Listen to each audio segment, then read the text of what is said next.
নমস্কার বন্ধুরা, গল্পের ঝুলিতে সকলকে স্বাগত। আজকে পাঠ করে শোনাবো বিপ্রদাস গল্পের তৃতীয় পর্ব, অমর কথাশিল্পী শরৎচন্দ্র চট্টোপাধ্যায়ের বিপ্রদাস গল্পের তৃতীয় পর্ব। পূর্বে আমি দুটি পর্ব আপলোড করেছি, আশা করছি আপনাদের ভালো লেগেছে। যাদের ভালো লেগেছে তাদের কাছে অনুরোধ রইল এই পর্বটি শোনার জন্য, আর যারা এখনও পর্যন্ত আমার আগের পর্বগুলি শোনেননি তাদের কাছে অনুরোধ রইল পর্বগুলি শুনে নেওয়ার জন্য। ভালো লাগলে ভিডিওতে একটি লাইক করে দিয়ে আমার সঙ্গে থাকবেন।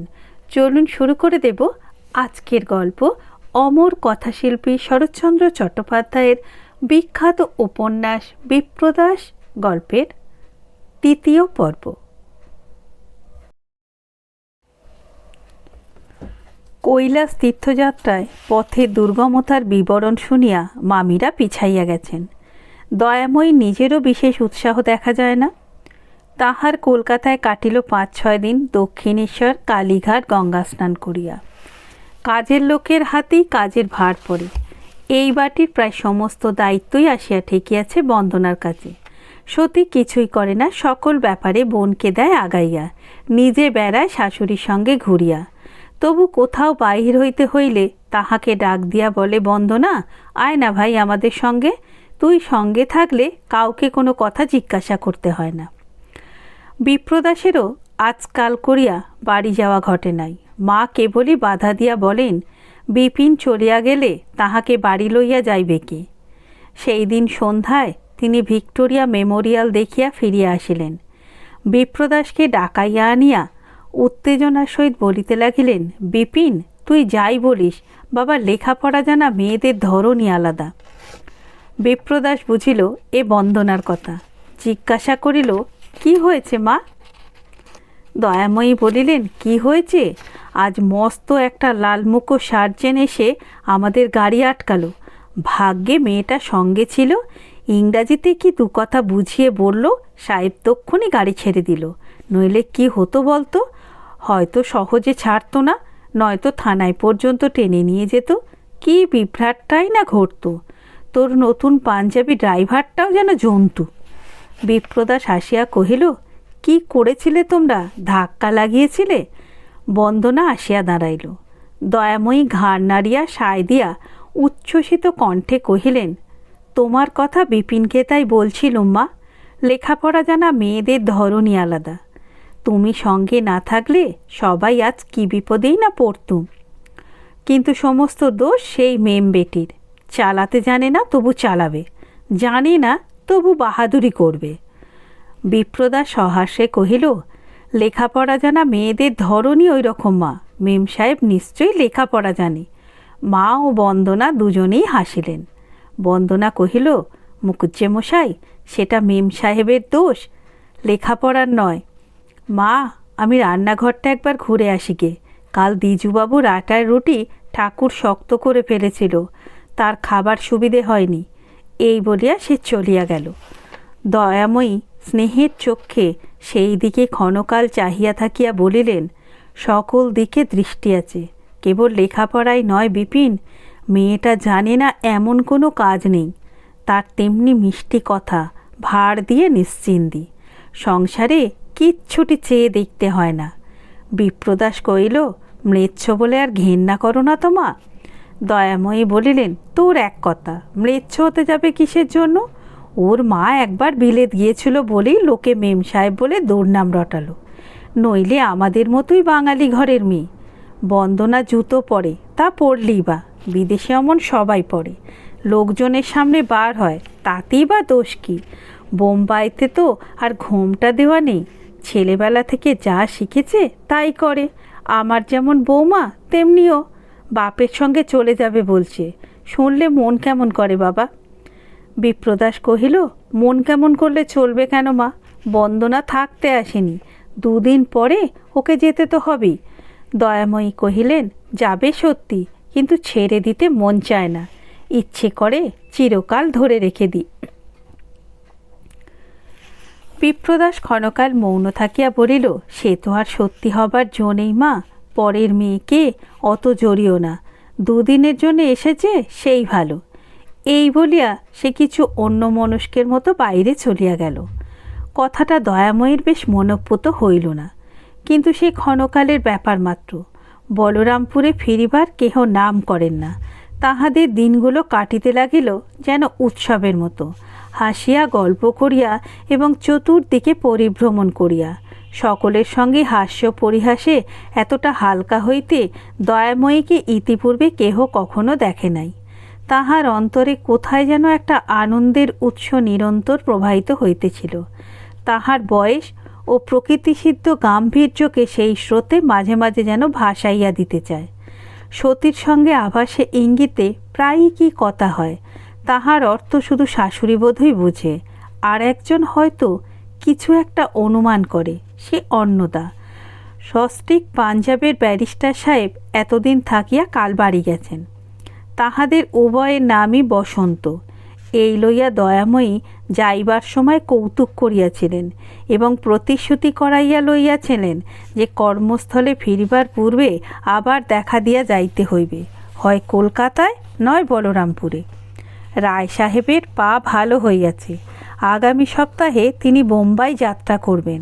দয়াময়ী নিজে দরবার করিয়া বন্দনার কিছুদিনের ছুটি মঞ্জুর করাইয়া লইয়াছেন। সে যে বোম্বাইয়ের পরিবর্তে বলরামপুরে গিয়া অন্তত আরেকটি মাস দিদির কাছে অবস্থান করিবে, এই ব্যবস্থা পাকা হইয়াছে। মুকুজ্জেদের মামলা মোকদ্দমা হাইকোর্টে লাগিয়াই থাকে। একটা বড় রকম মামলার তারিখ নিকটবর্তী হইতেছিল, তাই বিপ্রদা স্থির করিল আর বাড়ি না গিয়া এই দিনটা পার করিয়া দিয়া সকলকে লইয়া দেশে ফিরিবে। নানা কাজে তাহাকে সর্বদাই বাহিরে থাকিতে হয়। আজ ছিল রবিবার। দয়াময়ী আসিয়া হাসি মুখে বলিলেন, একটা মজার কথা শুনেছিস বিপিন? বিপ্রদা আদালতের কাগজ দেখিতেছিল, চৌকি ছাড়িয়া উঠিয়া দাঁড়াইল, কহিল, কি কথা মা?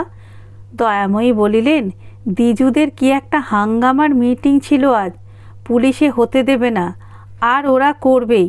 লাঠালাঠি মাথা ফাটাফাটি হতুই, শুনে ভয়ে মরি। সে গেছে নাকি? না, সেই কথাই তো তোকে বলতে এলুম। কারও মান শুনবে না, এমনকি ওর বৌদির কথা পর্যন্ত না। শেষে শুনতে হলো বন্দনার কথা। খবরটা যত মজারই হোক, মায়ের সুপরিচিত মর্যাদায় কোথায় যেন একটু ঘা দিল। বিপ্রদাস মনে মনে বিস্মিত হওয়ায় মুখে শুধু বলিল, সত্যি নাকি? দয়াময়ী হাসিয়া জবাব দিলেন, তাই তো হলো দেখলুম। কবে নাকি ওদের শর্ত হয়েছিল এখানে একজন জুতো পরবে না, চাল চলনে এবারই নিয়ম লঙ্ঘন করবে না, তার বদলে অন্যজনকে তার অনুরোধ মেনে চলতে হবে। বন্দনা ওর ঘুরে ঢুকে শুধু বলল, বেশ তাই হবে, যাব না। শুনে আমার ভাবনা ঘুচল বিপিন। কি করে আসবে, কি ফ্যাসাদ বাঁধবে, কর্তা বেঁচে নেই, কি ভয়ে ভয়েই যে ওকে নিয়ে থাকি তা বলতে পারি না। বিপ্রদাস চুপ করিয়া রহিল। মা বলিতে লাগিলেন, আগে তবু স্কুল কলেজ পড়াশোনা এক্সামিন পাস করা ছিল, এখন সে বালাই ঘুচেছে। হাতে কাজ না থাকলে বাইরের কোনো ঝঞ্ঝাট যে কখন ঘরে টেনে আনবে তা কেউ বলতে পারে না। ভাবি শেষ পর্যন্ত এত বড় বংশের ও একটা কলঙ্ক হয়ে না দাঁড়ায়। বিপ্রদাস হাসিয়া ঘাড় নাড়িল, কহিল, না মা, সে ভয় করো না, দ্বিজু কলঙ্কের কাজ কখনো করবে না। মা বলিলেন, ধর যদি হঠাৎ একটা জেল হয়ে যায়, সে আশঙ্কা কি নেই? বিপ্রদাস কহিল, আশঙ্কা আছে মানি, কিন্তু জেলের মধ্যে তো কলঙ্ক নেই মা, কলঙ্ক আছে কাজের মধ্যে। তেমন কাজ সে কোনো দিন করবে না। ধরো যদি আমারই কখনো জেল হয়, হতেও তো পারে, তখন কি আমার জন্য তুমি লজ্জা পাবে মা? বলবে কি বিপিন আমার বংশের কলঙ্ক? কথাটা দয়াময়ীকে শুলবিদ্ধ করিল। কি জানি কোন নিহিত ইঙ্গিত নেই তো, এই ছেলেটিকে বুকে করিয়া এত বড় করিয়াছেন। বেশ জানিতেন সত্যের জন্য, ধর্মের জন্য বিপ্রদাস পারে না এমন কাজ নেই। কোনো বিপদ, কোনো ফলাফলই সে গ্রাহ্য করে না। অন্যায়ের প্রতিবাদ করতে যখন তাহার মাত্র 18 বছর বয়স, তখন একটা মুসলমান পরিবারের পক্ষ লইয়া সে একাকী এমন কাণ্ড করিয়াছিল যে কি করিয়া প্রাণ লইয়া ফিরিতে পারিল তাহা আজও দয়াময়ীর সমস্যার ব্যাপার। বন্দনার মুখে সেদিনকার ট্রেনের ঘটনা শুনিয়া তিনি শঙ্কায় একেবারে নির্বাক হইয়া গিয়াছিলেন। দ্বিজুর জন্য তাহার উদ্বেগ তো আছে সত্য, কিন্তু অন্তরে ঢের বেশি ভয় আছে তাহার এই বড় ছেলেটির জন্য। মনে মনে ঠিক এই কথাই ভাবিতেছিলেন। বিপ্রদাস কহিল, কেমন মা, কলঙ্কের দুর্ভাবনা গেল তো? জেল হঠাৎ একদিন আমারও হয়ে যেতে পারে যে। দয়াময়ী অকস্মাৎ ব্যাকুল হইয়া বলিয়া উঠিলেন, বালাই ষাট, ওসব অলুক্ষণে কথা তুই বলিস নে বাবা। তারপরেই কহিলেন, জেল হবে তোর আমি বেঁচে থাকতে? এতদিন ঠাকুর দেবতাকে ডেকেছি, তবে কেন? এত সম্পত্তি রয়েছে কিসের জন্য? তার আগে সর্বস্ব বেচে ফেলবো, তবু এই ঘটতে দেব না বিপিন। বিপ্রদাস হেঁট হইয়া তাহার পদধূলি লইল। দয়াময়ী সহসা তাহাকে বুকের কাছে টানিয়া লইয়া কহিলেন, দ্বিজুর যা হয় তা হোক গে, কিন্তু তুই আমার চোখের আড়াল হলে আমি গঙ্গায় ডুবে মরব বিপিন। এ সইতে আমি পারব না, তা জেনে রাখিস। বলিতে বলিতে কয়েক ফোঁটা জল তাহার চোখ দিয়া গড়াইয়া পড়িল। মা, এবেলা কি? বলিতে বলিতে বন্দনা ঘরে ঢুকিল। দয়াময়ী তাহাকে ছাড়িয়া দিয়া চোখ মুছিয়া ফেলিলেন। বন্দনার বিস্মিত মুখের প্রতি চাহিয়া সহাস্যে কহিলেন, ছেলেটাকে অনেক দিন বুকে করিনি, তাই একটু স্বাদ হলো নিতে। বন্দনা কহিল, বুড়ো ছেলে, আমি কিন্তু সকলকে বলে দেব। দয়াময়ী প্রতিবাদ করিয়া কহিলেন, তা দিও, কিন্তু বুড়ো কথাটি মুখে এনো না মা। এই তো সেদিনের কথা, বিয়ের কোণে উঠোনে এসে দাঁড়িয়েছি, আমার পিসি শাশুড়ি তখনও বেঁচে। বিপিনকে আমার কোলে ফেলে দিয়ে বললেন, এই নাও তোমার বড় ছেলে বৌমা, কাজকর্মের ভিড়ে অনেকক্ষণ কিছু খেতে পায়নি, আগে খাইয়ে ওকে ঘুম পাড়াওগে, তারপর হবে অন্য কাজ। তিনি বোধহয় দেখতে চাইলেন আমি পারি কি না, কি জানি পেরেছি কি না, এই বলিয়া তিনি আবার হাসলেন। বন্দনা জিজ্ঞাসা করিল, আপনি তখন কি করলেন মা? দয়াময়ী বলিলেন, ঘোমটার ভেতর থেকে চেয়ে দেখি একতাল সোনা দিয়ে গড়া জ্যান্ত পুতুল বড় বড় চোখ মেলে আশ্চর্য হয়ে আমার পানে তাকিয়ে আছে। বুকে করে নিয়ে দিলুম ছুট। আচার অনুষ্ঠান তখন অনেক বাকি, সবাই হইচই করে উঠল, আমি কিন্তু কান দিলুম না। কোথায় ঘর কোথায় দৌড় চিনি না। যে দাসীটি সঙ্গে দৌড়ে এসেছিল সে ঘর দেখিয়ে দিল। তাকেই বললাম, আনো তো ঝি আমার খোকার দুধের বাটি, ওকে না খাইয়ে আমি এক পাও নড়ব না। সেই দিন পাড়া প্রতিবেশী মেয়েরা কেউ বলল বেহায়া, কেউ বলল আরও কত কি। আমি কিন্তু গ্রাহ্যই করলাম না। মনে মনে বললুম, বলুক গে ওরা, যে রত্ন কোলে পেলুম তাকে তো আর কেউ কেড়ে নিতে পারবে না। আমার সেই ছেলেকে তুমি বলো কি না বুড়ো। 30 বৎসর পূর্বের ঘটনা স্মরণ করিতে অশ্রু জলে হাসিতে মিশিয়া মুখখানি তাহার বন্দনার চোখে অপূর্ব হইয়া দেখা দিল। অকৃত্রিম স্নেহের সুগভীর তাৎপর্য এমনি করিয়া উপলব্ধি করার সৌভাগ্য তাহার আর কখনো ঘটেনি। অভিভূত চক্ষে ক্ষণকাল চাহিয়া থাকিয়া সে আপনাকে সামলাইয়া লইয়া হাসিয়া বলিল, মা, আপনার দুটি ছেলের কোনটিকে বেশি ভালোবাসেন সত্যি করে বলুন তো।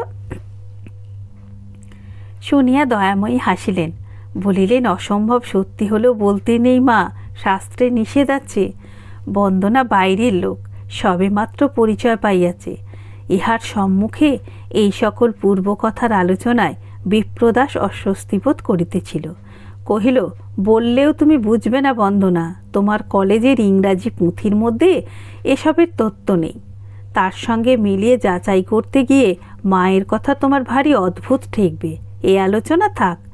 শুনিয়া বন্দনা খুশি হইল না, কহিল, ইংরাজি পুঁথি আপনিও তো কম পড়েননি মুকুজ্জে মশাই, আপনি বা তবে বোঝেন কি করে? বিপ্রদাস বলিল, কে বলল মাকে আমরা বুঝি বন্দনা? বুঝিনি। এসব তত্ত্ব শুধু আমার এই মায়ের পুঁথিতেই লেখা আছে। তার ভাষা আলাদা, অক্ষর আলাদা, ব্যাকরণ আলাদা, সে কেবল উনি নিজেই বোঝেন, আর কেউ না। হ্যাঁ মা, যা বলতে এসেছিলে সে তো এখনো বললে না। বন্দনা বুঝিল এই ইঙ্গিত তাহাকে। কহিল, মা, এবেলা রান্নার কথা আপনাকে জিজ্ঞাসা করতে এসেছিলুম। আমি যাই, কিন্তু আপনি একটু শিগগির করে আসুন, সব ভুলে গিয়ে আবার যেন ছেলে কোলে করে বসে থাকবেন না। এই বলিয়া বিপ্রদাসকে সে একটু কটাক্ষ করিয়া চলিয়া গেল। সে চলিয়া গেলে দয়াময়ীর মুখের পরে দুশ্চিন্তার ছায়া পড়িল। ক্ষণকাল ইতস্তত করিয়া দ্বিধার কণ্ঠে কহিলেন, বিপিন, তুই তো খুব ধার্মিক, জানিস তো বাবা, মাকে কখনো ঠকাতে নেই। বিপ্রদাস বলিল, দোহাই মা, অমন করে তুমি ভূমিকা করো না, কি জিজ্ঞাসা করবে করো। দয়াময়ী কহিলেন, তুই হঠাৎ আজ এ কথা বললি কেন, যে তোরও জেল হতে পারে? কৈলাসে যাবার সংকল্প এখনো ত্যাগ করিনি বটে, কিন্তু আর তো আমি এক পাও নড়তে পারবো না বিপিন। বিপ্রদাস হাসিয়া ফেলিয়া কহিল, কৈলাসে পাঠাতে আমিও ব্যস্ত নই মা, কিন্তু সে দোষ আমার ঘাড়ে শেষকালে যেন চাপিও না। ওটা শুধু একটা দৃষ্টান্ত। দ্বিজুর কথায় তোমাকে বোঝাতে চেয়েছিলাম যে কেবল জেলে যাবার জন্য কারো বংশে কলঙ্ক পড়ে না। দয়াময়ী মাথা নাড়িলেন। ওতে আমি ভুলব না বিপিন, এলোমেলো কথা বলার লোক তুই নয়। হয় কি করেছিস, নয় কি একটা করার মতলবে আছিস, আমাকে সত্যি করে বল। বিপ্রদাস কহিল, তোমাকে সত্যি করেই বলছি, আমি কিছুই করিনি, কিন্তু মানুষের মনের মধ্যে কত রকমের মতলব আনাগোনা করে, তার কি কোনো সঠিক নির্দেশ দেয়া চলে মা? দয়াময়ী পূর্বের মতো মাথা নাড়িয়া বলিলেন, না, তাও না। নইলে তোকে দেখলেই কেন আজকাল আমার এমন মন কেমন করে? তোকে মানুষ করেছি, আমি বেঁচে থাকতেই শেষকালে এত বড় নিমখারমি করবি বাবা? বলিতে বলিতে তার দুই চোখ জলে পরিপূর্ণ হইয়া গেল। বিপ্রদাস বিপন্ন হইয়া বলিল, অমঙ্গল কল্পনা করে যদি তুমি মিথ্যে ভয় পাও মাও, আমি কি তার প্রতিকার করতে পারি বলো? তুমি তো জানো তোমার অমতে কখনো একটা কাজও আমি করিনি। দয়াময়ী কহিলেন, করো না সত্যি, কিন্তু কাল দ্বিজুকে ডেকে পাঠিয়ে কেন বলেছ কাজকর্ম সমস্ত বুঝে নিতে? বড় হলো, আমাকে সাহায্য করবে না?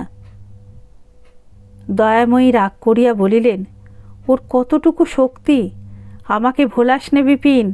তুই আজ এত ক্লান্ত যে তোর প্রয়োজন হলো ওর সাহায্য নেবার?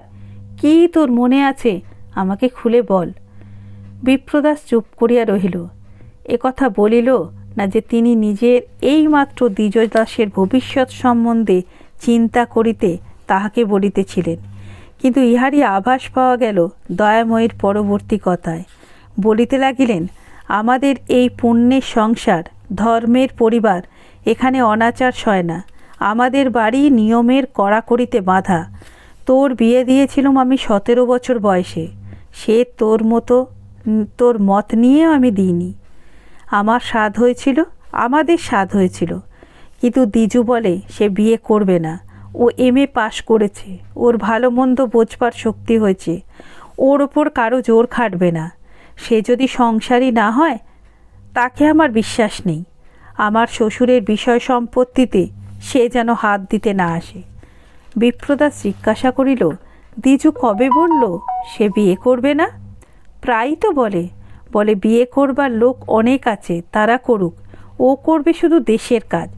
তোরা ভাবিস এখানে এসে পর্যন্ত আমি দিনরাত ঘুরে বেড়াই, খুব মনের সুখে আছি, কিন্তু সুখে আমি নেই। এর ওপর তুই দিলি আজ জেলের দৃষ্টান্ত, যেন আমাকে বোঝাবার আর কোনো দৃষ্টান্তই তোর হাতে ছিল না। একদিন টের পাবি বিপিন। বিপ্রদাস কহিল, ওর বৌদিকে হুকুম করতে বলো না মা, তার কথাও সে শুনবে না। শুনবে মা, শুনবে, সময় হলেই শুনবে। একটু হাসিয়া কহিল, আর যদি আমাকে আদেশ করো তো তার পাত্রীর সন্ধান করতে পারি। বন্দনা আসিয়া ঘরে ঢুকিল, অনুযোগে সুরে কহিল, কই এলেন না তো? আমি কতক্ষণ ধরে বসে আছি মা, চলো মা, যাচ্ছি। বিপ্রদাস কহিল, আমাদের অক্ষয়বাবুর সেই মেয়েটিকে তোমার মনে আছে মা? এখন সে বড় হয়েছে, মেয়েটি যেমন রূপে তেমনই গুণে, আমাদেরই স্বঘর। বলো তো, গিয়ে দেখে আসি, কথাবার্তা বলি। আমার বিশ্বাস দ্বিজুর অপছন্দ হবে না। না না, সে এখন থাক। বলিয়া দয়াময়ী পলকের জন্য একবার বন্দনার মুখের পানে চাহিয়া দেখিলেন। বলিলেন, সতীর ইচ্ছে। না না বিপিন, বৌমাকে জিজ্ঞাসা না করে সেসব কিছু করে কাজ নেই। বন্দনা কথা কহিল, সুন্দর শান্ত চোখে উভয়ের প্রতি দৃষ্টিপাত করিয়া কহিল, তাতে দোষ কি মা? এই তো কলকাতায়, চলুন না দিদিকে নিয়ে আমরা গিয়ে দেখে আসি গে। শুনিয়া দয়াময়ী বিব্রত হইয়া পড়িলেন। কি যে জবাব দেবেন ভাবিয়া পাইলেন না। বিপ্রদাস কহিল, এই উত্তম প্রস্তাব মা, অক্ষয়বাবু স্বধর্মনিষ্ঠ পণ্ডিত, ব্রাহ্মণ পণ্ডিত, সংস্কৃতের অধ্যাপক। মেয়েকে স্কুল কলেজ থেকে পাশ করাননি বটে, কিন্তু যত্ন করে শিখিয়েছেন অনেক। একদিন তাদের ওখানে আমার নিমন্ত্রণ ছিল। সেদিন মেয়েটাকে জিজ্ঞাসা করেছিলাম আমি অনেক কথা। মনে হয়েছিল বাপ সাধ করে মেয়ের নামটি যে রেখেছিলেন মৈত্রী, তা অসার্থক হয়নি। যাও না মা, গিয়ে একবার তাকে দেখে আসবে। তোমার বড় বউ অন্তত মনে মনে স্বীকার করবেন তিনি ছাড়াও সংসারে রূপসী মেয়ে আছে। মা হাসিতে চাহিলেন, কিন্তু হাসি আসিল না, মুখে কথাও জোগাইল না। বন্দনা পুনশ্চ অনুরোধ করল, চলুন না মা, আমরা গিয়ে একবার মৈত্রীকে দেখে আসি গে, বেশি দূরে তো নয়। দয়াময়ী চাহিয়া দেখিলেন বন্দনার মুখের পরে এখন সে লাবণ্য আর নেই, যেন ছায়ায় ঢাকা গেছে। এইবার এতক্ষণে তিনি জবাব খুঁজিয়া পাইলেন। কহিলেন, না মা, দূর বেশি নয় জানি, কিন্তু সে সময়ও আমার নেই। চলো আমরা যাই, এবেলায় কি রান্না হবে দেখি গে। এই বলিয়া তিনি তাহার হাত ধরিয়া ঘর হইতে বাহিরে গেলেন। সন্ধ্যা বন্দনা সারিয়া বিপ্রদাস সেইমাত্র নিজের লাইব্রেরি ঘরে আসিয়া বসিয়াছে। সকালে ডাকে যে সকল দলিলপত্র বাড়ি হইতে আসিয়াছে সেগুলি দেখা প্রয়োজন। এমনি সময় মা আসিয়া প্রবেশ করিলেন। হ্যাঁ রে বিপিন, তুই কি বাড়িয়েই বলতে পারিস। বিপ্রদাস চেহার ছাড়িয়া উঠিয়া দাঁড়াইল। কিসের মা? অক্ষয়বাবুর মেয়ে মৈত্রীকে আমরা যে দেখে এলুম, মেয়েটি কি মন্দ? দয়াময়ী একটু ইতস্তত করিয়া কহিলেন, না, মন্দ বলিনি, সচরাচর এমন মেয়ে চোখে পড়ে না, সে সত্যি, কিন্তু তাই বলে আমার বৌমার সঙ্গে তার তুলনা করলি? বৌমার কথা যাক, কিন্তু রূপে বন্দনার কাছেই কি সে দাঁড়াতে পারে? বিপ্রদাস বিস্ময়াপন্ন হইয়া কহিল, তবে বুঝি তোমরা আর কাউকে দেখে এসেছ? সে মৈত্রী নয়। দয়াময়ী হাসিয়া বলিলেন, তাই বটে, আমাদের সঙ্গে তার কত কথা হলো, কি যত্ন করেই না সে বৌমাদের খাওয়ালো। তারপরে কত বই, কত লেখাপড়ার কথাবার্তা বন্দনার সঙ্গে তার হলো, আর তুই বলিস আমরা আর কাকে দেখে এসেছি? বিপ্রদাস বলিল, বন্দনার সব প্রশ্নে সে হয়তো জবাব দিতে পারেনি, কিন্তু মা, লেখাপড়ায় বন্দনা স্কুল কলেজে কত বই পড়ে কতগুলো পরীক্ষা পাশ করেছে, আর তার শুধু বাপের কাছে ঘরে বসে শেখা। এই যেমন আমার সঙ্গে তোমার ছোট ছেলের তফাৎ।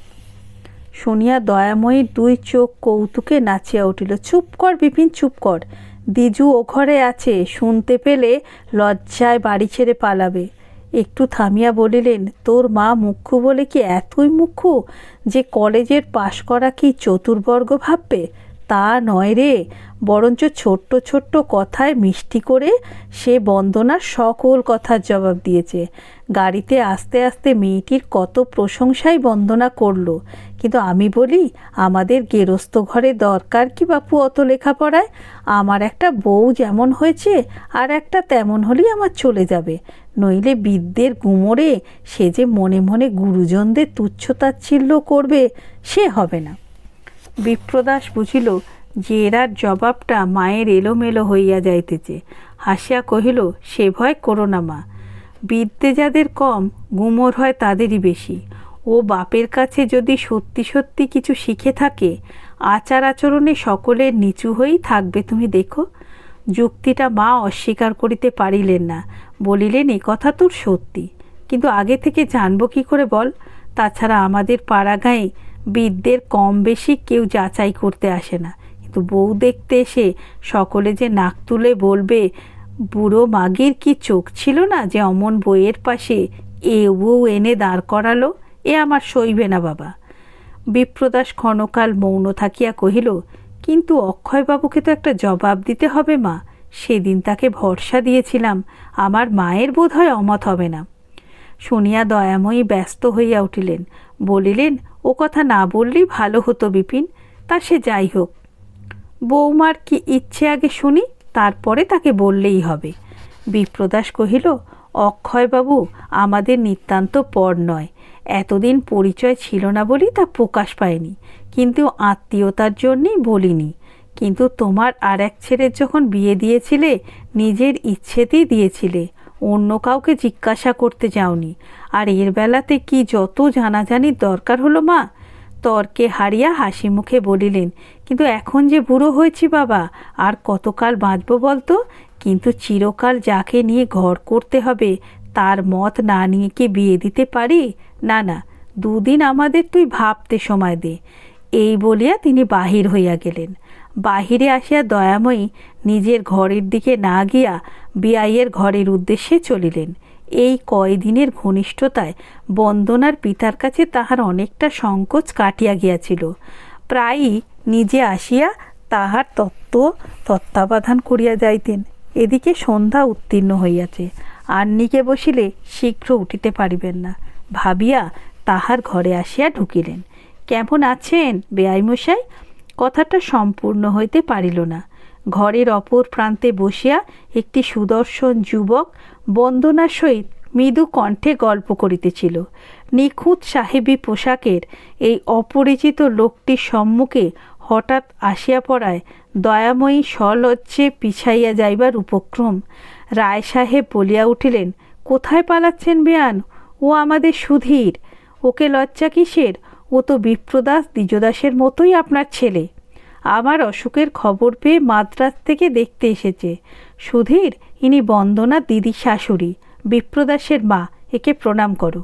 সুধীর প্রণাম করা হয়তো অভ্যেস নাই, ও পোশাকে করাও কঠিন।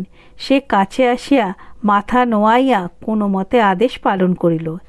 এই ছেলেটির সহিত দয়াময়ীর সন্তান সম্বন্ধ যে কী সূত্রে হইল ইহাই বুঝাইবার জন্য রায় সাহেব বলিতে লাগিলেন, ওর বাপ আর আমি একসঙ্গে বিলেতে পড়েছিলাম বেয়ান। তখন থেকে আমরা পরম বন্ধু। সুধীর নিজেও বিলেতে অনেকগুলি পাশ করে মাদ্রাজে শিক্ষা বিভাগে ভালো চাকরি পেয়েছে। কথা আছে ওদের বিয়ের পর কিছুদিনের ছুটি নিয়ে ও বন্দনাকে সঙ্গে নিয়ে আবার বিলেতে যাবে। সেখানে ইচ্ছে হয় বন্দনা কলেজে ভর্তি হবে, না হয় শুধু দেশ দেখে দুজনে ফিরে আসবে। দেখো সুধীর, তোমরা যদি এই আগস্ট সেপ্টেম্বরেই যাওয়া স্থির করতে পারো, আমিও না হয় মাস তিনেকের ছুটি নিয়ে একবার ঘুরে আসি। কি বলিস রে বুড়ি, ভালো হয় না? বন্দনা সেখান হইতে আস্তে আস্তে বলিল, কেন হবে না বাবা, তুমি সঙ্গে থাকলে তো ভালোই হয়। রায় সাহেবের উৎসাহ ভরে কহিলেন, তাতে আরও একটা সুবিধে এই হবে যে তোদের বিয়ের পরও মাসখানেক সময় পাওয়া যাবে। কোনো রকম তাড়াহুড়ো করতে হবে না। বুঝলে না সুধীর সুবিধেটা? ইহাতে সুধীর ও বন্দনা উভয়ই মাথা নাড়িয়া সায় দিল। দয়াময়ী এতক্ষণে বুঝিলেন এই ছেলেটি রায় সাহেবের ভাবি জামাতা, অতএব তাহারও পুত্রস্থানীয়। বুকের ভেতরটায় হঠাৎ একবার তোলপাড় করিয়া উঠিল। কিন্তু তিনি বিপ্রদাসের মা, বলরামপুরের বহুখ্যাত মুকুটজে পরিবারের কর্ত্রী। মুহূর্তে নিজেকে সংবরণ করিয়া লইয়া ছেলেটিকে জিজ্ঞাসা করিলেন, সুধীর, তোমাদের বাড়ি কোথায় বাবা? সুধীর কহিল, এখন বোম্বাইয়ে, কিন্তু বাবার মুখে শুনেছি আগে ছিল দুর্গাপুরে, কিন্তু বর্তমানে সেখানে বোধ করি আমাদের আর কিছু নেই। কোন দুর্গাপুরে? সুধীর, বর্ধমান জেলার। সুধীর বলিল, হ্যাঁ, বাবার মুখে তাই শুনেছি। কানলার কাছে কোন একটা ছোট্ট গ্রাম, এখন নাকি সে দেশ ম্যালেরিয়ায় ধ্বংস হয়ে গেছে। দয়াময়ী ক্ষণকাল মৌন থাকিয়া প্রশ্ন করিলেন, তোমার বাবার নামটি কি? সুধীর বলিল, আমার বাবার নাম শ্রী রামচন্দ্র বসু। দয়াময়ী চমকিয়া জিজ্ঞাসা করিলেন, তোমার পিতামহের নাম কি ছিল? হরিহর বসু? প্রশ্ন শুনিয়া রায় সাহেব পর্যন্ত বিস্ময়াপন্ন হইলেন। বলিলেন, আপনি কি ওদের জানেন নাকি? হ্যাঁ জানি, দুর্গাপুরে আমার মামার বাড়ি। ছেলেবেলায় দিদিমার কাছে মানুষ হয়েছি বলে ওই গ্রামের প্রায় সকলকেই চিনি। ওদের বাড়ি ছিল আমাদের পাড়ায়, কিন্তু এখন আর কথা কইবার সময় নেই সুধীর। আমার আন্নিকে দেরি হয়ে যাচ্ছে, কিন্তু কিছু না খেয়ে যেন তুমি চলে যেও না। আমি এখনই সমস্ত ঠিক করে দিতে বলছি। সুধীর সহাস্যে কহিল, তার আর বাকি নেই, বিপ্রদাসবাবু আগেই সেই কাজ সমাধা করে দিয়েছেন। দিয়েছে? আচ্ছা, তাহলে এখন আমি আসি। এই বলিয়া দয়াময়ী বাহির হইয়া গেলেন। বন্দনার প্রতি একবার চাহিলেন না, একটা কথাও বলিলেন না। পরদিন সকালে স্নান আহ্নিক সারিয়া বিপ্রদাস প্রতিদিনের অভ্যাস মতো মায়ের পদধূলির জন্য আজও তাহার ঘরে প্রবেশ করিয়া ভয়ানক আশ্চর্য হইয়া দেখিলেন তাহার জিনিসপত্র বাঁধা ছাঁধা হইতেছে। ও কি মা, কোথাও যাবে নাকি? দয়াময়ী বলিলেন, তোকে খুঁজে পেলুম না, তাই দত্তমশাইকে জিজ্ঞাসা করে জানলুম 9:30টার গাড়িতে বার হতে পারলে সন্ধ্যার আগেই বাড়ি পৌঁছাতে পারবো। কিন্তু পরশু তোর মকদ্দমার দিন, তুই তো সঙ্গে যেতে পারবি না। দ্বিজুকে বলে দে ও আমাদের পৌঁছে দিয়ে আসুক। বিপ্রদাস চাহিয়া দেখিল মায়ের 2 চোখ রাঙা, মুখ শুষ্ক। দেখিলে মনে হয় সারা রাত্রি তাহার ওপর দিয়া যেন একটা ঝড় বহিয়া গেছে। বিপ্রদাস সভয়ে প্রশ্ন করিল, হঠাৎ কি কোনো দরকার পড়েছে মা? মা বলিলেন, 2 দিনের জন্য এসে 8-10 দিন কেটে গেল। ওদিকে ঠাকুর সেবার কি হচ্ছে জানি না। 5-6টা গরুর প্রসব হবার সময় এসেছে, দেখে এসেছি। তাদের কি হলো খবর পাইনি। বাসুর পাঠশালা কামাই হচ্ছে, আর তো দেরি করা চলে না বিপিন। এই সকল ব্যাপার দয়াময়ীর কাছে তুচ্ছ নয় সত্য, তো আসল কারণটা যে তিনি প্রকাশ করিলেন না, বিপ্রদাস তাহা বুঝিয়াই বলিল, তবু কি আজই না গেলে নয় মা? না বাবা, তুই আমাকে বাধা দিস নে, দ্বিজুকে সঙ্গে যেতে বলে দে, না হয় আর কেউ আমাদের পৌঁছে দিয়ে আসুক। তাই হবে মা, বলিয়া বিপ্রদাস পায়ের ধুলো লইয়া বাহির হইয়া গেল। নিজের শোবার ঘরে আসিয়া দেখিল সত্যি অত্যন্ত ব্যস্ত এবং কাছে বসিয়া অন্নদা সন্দেশের হাঁড়ি, ফল মূল, ছেলের দুধের ঘটি গুছাইয়া ঝুড়িতে তুলিতেছিল। সতী মাথায় আঁচল টানিয়া দিয়া উঠিয়া দাঁড়াইল। বিপ্রদাস বলিল, অন্নদাদি, ব্যাপার কি জানো? না দাদা, কিছুই জানি না। সকালেই মা আমাকে ডেকে পাঠিয়ে দিয়ে বললেন ছেলে বউয়ের গাড়িতে খাবার কষ্ট, তিনি 9টার ট্রেনে বাড়ি যাবেন।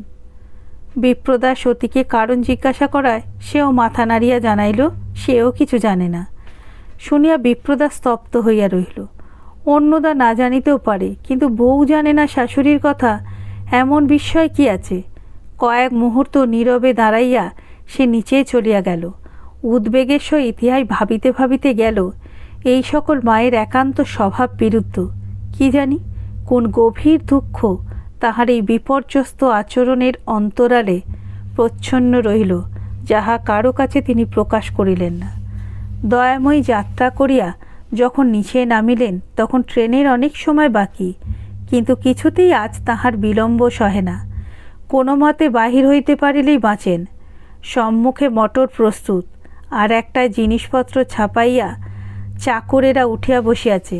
ব্যাগ হাতে বিপ্রদাসকে আসিতে দেখিয়া তিনি বিস্ময়ের কণ্ঠে প্রশ্ন করিলেন, দ্বিজু কই? বিপ্রদাস কহিল, সে যাবে না মা, আমি তোমাদের পৌঁছে দিয়ে আসব। কেন, যেতে রাজি হলো না বুঝি? বিপ্রদাস সবিনয়ে বলিল, তাকে এমন কথা তোমার বলা উচিত নয় মা। তুমি হুকুম করলে সে সত্যিই কবে অবাধ্য হয়েছে বলো তো? তবে হলো কি, গেল না কেন? আমি যেতে বলিনি মা। এই বলিয়া বিপ্রদাস একটু হাসিয়া কহিল, যে জন্য তুমি এত ব্যস্ত হয়ে পড়েছ, তোমার সেই ঠাকুর, তোমার গরুর পাল, তাদের সত্যি কি অবস্থা ঘটল নিজের চোখে দেখব বলেই সঙ্গে যাচ্ছি, অন্য কিছুই নয় মা। আর কোনো সময় দয়াময়ী নিজেও হাসিয়া হয়তো কত কথাই ছেলেকে বলিতেন, কিন্তু এখন চুপ করিয়া রহিলেন। অন্নদা বন্দনাকে ডাকিতে গিয়াছিল। সে এইমাত্র স্নান করিয়া পিতার ঘরে যাইতেছিল। অন্নদার আহ্বানে দ্রুত পদে নিচে আসিয়া ব্যাপার দেখিয়া হতবুদ্ধি হইয়া রহিল। দয়াময়ী কহিলেন, আজ আমরা বাড়ি যাচ্ছি বন্দনা। বাড়ি? সেখানে কি হয়েছে মা? না, হয়নি কিছু, কিন্তু 2 দিনের জন্য এসে 10-12 দিন দেরি হয়ে গেল, আর বাড়ি ছেড়ে থাকা চলে না। তোমার বাবার সঙ্গে দেখা হলো না, তখনও তিনি ওঠেননি। আমার ত্রুটি যেন বেআই মার্জনা করেন। দ্বিজু রইল, অন্নদা রইল, তুমি দেখো যেন তার অযত্ন না হয়। এসো বৌমা, আর দেরি করো না। এই বলিয়া তিনি গাড়িতে গিয়া উঠিলেন। সতী পিছনে ছিল। সে কাছে আসিয়া বোনের হাত ধরিয়া কাঁদিয়া ফেলিল। আমরা চললুম ভাই। আর কিছু তাহার মুখ দিয়া বাহির হইল না। চোখ মুছিতে মুছিতে গাড়িতে তাহার শাশুড়ির পাশে গিয়া বসিল। বন্দনা স্তব্ধ বিস্ময়ে নির্বাক দাঁড়াইয়া, যেন পাথরের মূর্তি। অকস্মাৎ এ কি হইল? বাসু আসিয়া যখন তাহার পায়ের কাছে প্রণাম করিয়া বলিল, আমি যাচ্ছি মাসিমা, তখনই তাহার চৈতন্য হইল। তাহারও এখনও কাহাকে প্রণাম করা হয় নাই। তাড়াতাড়ি বাসুর কপালে একটা চুমা দিয়া সে গাড়ির দরজার কাছে আসিয়া হাত বাড়াইয়া দয়াময়ী ও মেস্তির পায়ের ধুলো লইল। সতী নীরবে তাহার চিবুক স্পর্শ করিল। মা অস্ফুটে আশীর্বাদ করিলেন, কিন্তু কে বলিলেন বোঝা গেল না। মটর ছাড়িয়া দিল। অন্নদা কহিল, চলো দিদি, আমরা ওপরে যাই। তাহা স্নেহের কণ্ঠস্বরে বন্দনা লজ্জা পাইল। ক্ষণকালের বিহলতা সজোরে ঝাড়িয়া ফেলিয়া বলিল, তুমি যাও অন্নদা, আমি রান্নাঘরের কাজগুলো সেরে নিয়ে যাচ্ছি। এই বলিয়া সেই দিকে চলিয়া গেল। কাল বিকেলেও কথা হয়েছিল রায় সাহেব বোম্বাই রওনা হইলে সকলে একত্রে বলরামপুরে যাত্রা করিবেন, কিন্তু আজ তাহার উল্লেখ পর্যন্ত নয়, সুদূর ভবিষ্যতে কোনো একদিনের মৌখির আহ্বান পর্যন্ত নয়।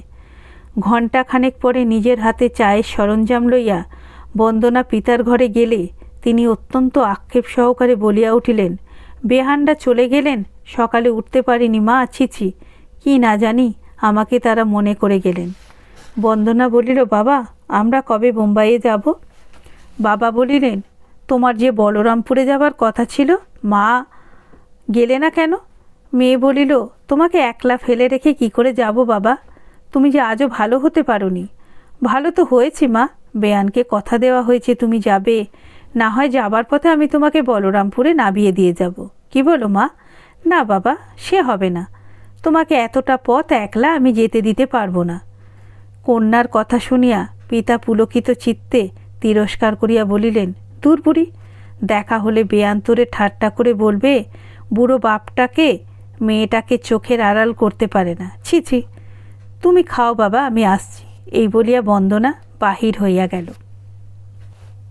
সন্ধ্যা উত্তীর্ণ প্রায়। বন্দনা আসিয়া দ্বিজদাসের ঘরের সম্মুখে দাঁড়াইয়া ডাকিল, একবার আসতে পারি দ্বিজবাবু? ভিতর হইতে সারা আসিল, পারো, একবার নয়, শত সহস্র অসংখ্যবার পারো। বন্দনা দরজার পাল্লা দুটো শেষ প্রান্ত পর্যন্ত ঠেলিয়া দিয়া প্রবেশ করিল এবং ঘরের সব কয়টা আলো জ্বালিয়া দিয়া খোলা দরজার সম্মুখে একটা চৌকি টানিয়া লইয়া উপবেশন করিল। দ্বিজদাসের হাতের বইটা একপাশে উপুর করিয়া রাখিয়া বিছানায় উঠিয়া বসিয়া বলিল, কি হুকুম? কি পড়ছিলেন? ভূতের গল্প। অতিথি বড় না ভূতের গল্প বড়? ভূতের গল্প বড়। বন্দনা বিরক্ত হইয়া বলিল, সকল সময় তামাশা ভালো নয়। আমরা যে আপনার বাড়িতে অতিথি, এ জ্ঞান আপনার আছে? দ্বিজদাস কহিল, তোমরা যে দাদার বাড়িতে অতিথি, এ জ্ঞান আমার পূর্ণ মাত্রায় আছে, এবং বাড়িওয়ালা আদেশ দিয়ে গেছেন তোমাদের যত্নের যেন ত্রুটি না হয়। ত্রুটি নিশ্চয়ই হতো না, কিন্তু এই ভূতের গল্পটায় আত্মবিস্মিত হয়ে কর্তব্যে কিঞ্চিত শৈথিল্য ঘটেছে। অতএব অতিথির কাছে ক্ষমা প্রার্থনা করি। সমস্ত ঘটনা আমার কত কষ্টে কেটেছে জানেন?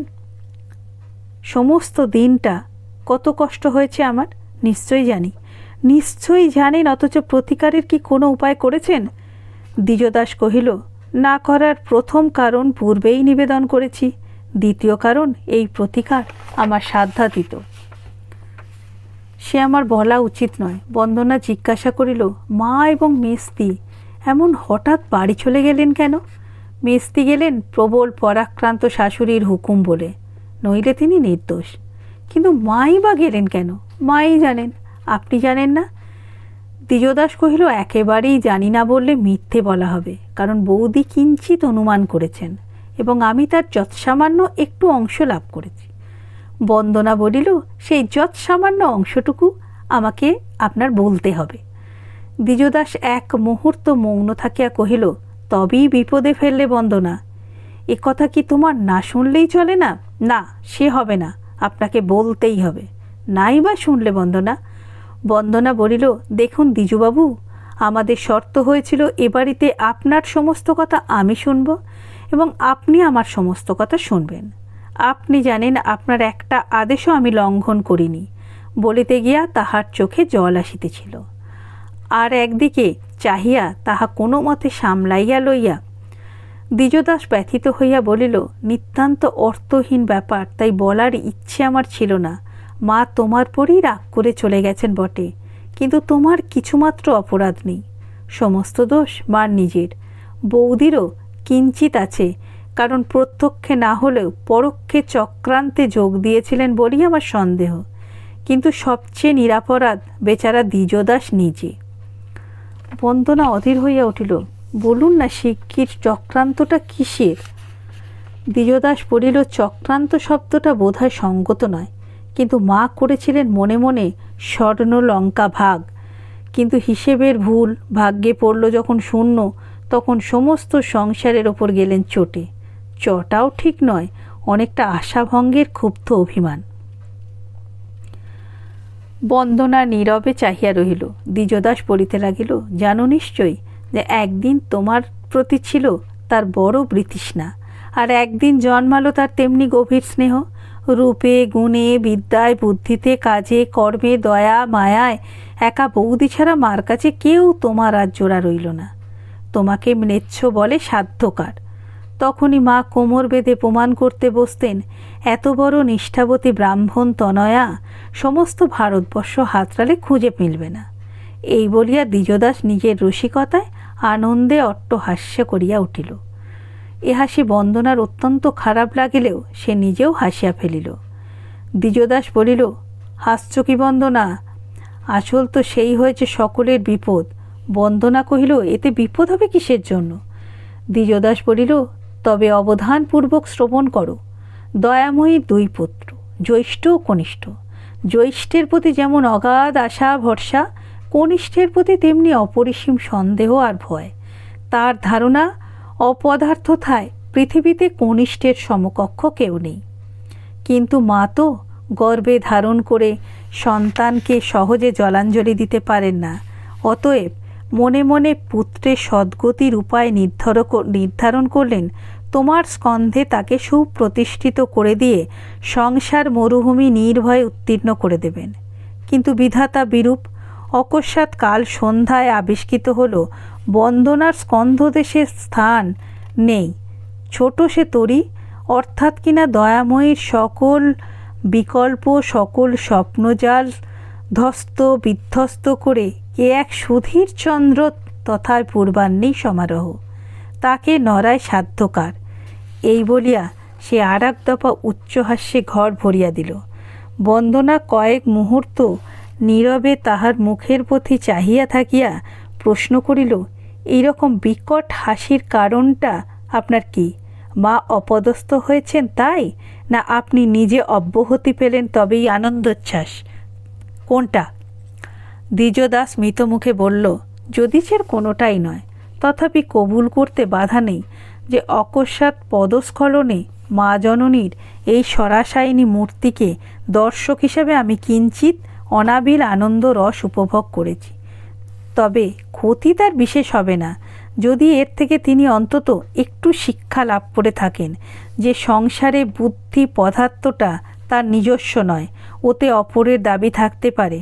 কারণ আমাকে না হোক দাদাকেও মা যদি তার ষড়যন্ত্রের আভাস দিতেন, আর কিছু না ঘটুক এই কর্মভোগ থেকে তিনি নিষ্কৃতি দিতে পারা যেত। দাদা এবং আমি উভয়ই জানতুম তুমি অন্যের বাগদত্তা বধূ, পরস্পর প্রণয় শৃঙ্খলে আবদ্ধ। অতএব এই ব্যবস্থার অন্যতা ঘটা সম্ভবপর নয়, বাঞ্ছনীয় নয়। বন্দনা জিজ্ঞাসা করিল, আপনারা কার কাছে সব শুনলেন? দ্বিজদাস বলিল, তোমার বাবার কাছে। এখানে আমাদের আসার দিনই রায় সাহেব তোমাদের ভালোবাসা বাগদান আশু বিবাহের মনজ্ঞ আলোচনায় আমাদের দুই ভাইয়ের দুই জোড়া কানেই সুধা বর্ষণ করেছিলেন। না না, রাগ করো না বন্দনা। সাধাসিধে নিরীহ মানুষ চিত্তের প্রফুল্লতায় সুসংবাদ আত্মীয় স্বজনের কাছে চেপে রাখবার প্রয়োজন মনে করেননি। বন্দনা কিছুক্ষণ মৌন থাকিয়া প্রশ্ন করিল, এই জন্যেই কি মুখুজ্জেমশাই মৈত্রীকে দেখতে আমাদের পাঠিয়েছিলেন? দ্বিজদাস বলিল, সে ঠিক জানি না, কারণ দাদার সমস্ত মনের কথা দেবতাদেরও অজ্ঞাত। শুধু এটুকু জানি তার মতে মৈত্রদেবী সর্বগুণান্বিতা কন্যা, বলরামপুরে ধনী ও মহামাননীয় মুকুজ্জে পরিবারের অযোগ্যা নন। বন্দনা জিজ্ঞাসা করিল, মৈত্রী দেবী সম্বন্ধে আপনার অভিমতটা কি? দ্বিজদাস বলিল, এ বাড়িতে ও প্রশ্ন অবৈধ। আমি তৃতীয় পক্ষ, প্রথম ও দ্বিতীয় পক্ষ, অর্থাৎ মা ও দাদা যে কোনো নারীর গলদেশে আমাকে বন্ধন করে দেবেন, তারই কণ্ঠলগ্ন হয়ে আমি পরমানন্দে ঝুলতে থাকব। এই গৃহের সনাতন রীতি, এর পরিবর্তন নেই। তাহার বলার ভঙ্গিতে বন্দনা হাসিয়া ফেলিল। বলিল, আর ধরুন মৈত্রীর পরিবর্তে বন্দনার গলদেশেই যদি তারা আপনাকে বেঁধে দেন? দ্বিজদাস ললাটে করাঘাত করিয়া বলিল, হায় বন্দনা, সে আশা বৃথা। দুষ্ট রাহু পূর্ণচন্দ্র ভক্ষণ করেছে। কোথাকার সুধীরচন্দ্র লাফ মেরে এসে প্রসাদে আগুন ধরিয়ে দিল। দ্বিজদাসের স্বর্ণ লঙ্কা চোখের সম্মুখে ভস্মীভূত হয়ে গেল। এই প্রসঙ্গ বন্ধ করো কল্যাণী, অভাগার হৃদয় বিদীর্ণ হয়ে যাবে। তাহার নাটকীয় উক্তিতে বন্দনা আর একবার হাসিয়া ফেলিলা, বলিল, সোনার লঙ্কার সবটা তো পড়েনি দ্বিজবাবু, অশোক কাননটা রক্ষে পেয়েছিল, হৃদয় বিদীর্ণ না হতেও পারে। দ্বিজদাস মাথা নাড়িয়া বলিল, সে আশ্বাস বৃথা। রামচন্দ্রের বরাতে জোর ছিল, কিন্তু আমি সর্ববাদী সম্মত। হতভাগ্য দ্বিজদাস, আমার দগ্ধ অদৃষ্টে সমস্ত আশাই পুড়ে ছাই হয়ে গেছে। কিছুই আর অবশিষ্ট নেই বন্দনা। না যায়নি, কি যায়নি? বন্দনা জোর দিয়া বলিল, কিছুই যায়নি। দ্বিজদাস হতভাগ্য বলে বন্দনা হতভাগিনী নয়। আমার অদৃষ্টকে পুড়িয়ে ছাই করে এ সাধ্য সুধীরের নেই। সংসারে কারও নেই, মায়েরও না, আপনার দাদারও না। তাহার শান্ত দৃঢ় কণ্ঠস্বরে দ্বিজদাস অবাক হইয়া চাহিয়া রহিল। চুপ করে রহিলেন যে? আমার মনের কথা আপনি টের পাননি? আজকে ছলনা করতে চান? না, ছলনা করতে চাইনে বন্দনা, অনুমান করেছিলাম তা মানি, কিন্তু সন্দেহও ছিল প্রচুর। বন্দনা কহিল, সেই সন্দেহ যেন আজ থেকে যায়। ক্ষণকাল তাহার মুখের প্রতি চাহিয়া থাকিয়া বলিল, কিন্তু সন্দেহ আমার তো ছিল না, সেই প্রথম দিন থেকেই না। বাড়ি থেকে রাগ করে চলে এলুম, একলা ওপরের ঘরে জানলায় দাঁড়িয়ে হাত তুলে ইঙ্গিতে আমাকে বিদায় দিলেন। মাত্র একটা বেলার পরিচয়, তবু কি অর্থ তার আমার কাছে এতটুকু অস্পষ্ট ছিল ভাবেন? দ্বিজদাস চুপ করিয়া চাহিয়া আছে দেখিয়া বন্দনা বলিল, গেল সন্দেহ? দ্বিজদাস বলিল, বোধ হয় আর একটু তাড়া দিলেই যাবে, কিন্তু ভাবছি আমার সংশয় নিরসনের এই পদ্ধতি কি চিরকাল চালাবে? বন্দনা বলিল, চিরকালের ব্যবস্থা আগে তো আসুক, কিন্তু সমস্ত জেনেও যে তাচ্ছিল্যের অভিনয় করে তাকে বোঝবার আমার আর কোনো পথ নেই। কিন্তু সে আমি নয়, মা। তাকে বোঝাবে কি করে? বন্দনা বলিল, মা আপনি বুঝবেন, আমাকে তিনি মেয়ের মতো ভালোবাসেন। আজ হঠাৎ যত চঞ্চল হয়েই চলে যান, যা জেনে গেছেন যে সে সত্যি নয়, একথা মাকেই যদি না বোঝাতে পারি, আমি কিসের আশা করি বলুন তো? আমার কোনো ভাবনা নেই দ্বিজবাবু, একদিন না একদিন সমস্ত কথা তাকে আমি বোঝাবো। বলিতে গিয়া শেষের দিকে হঠাৎ তাহার গলা ভাঙিয়া দুই চোখ জলে পরিপূর্ণ হইয়া গেল।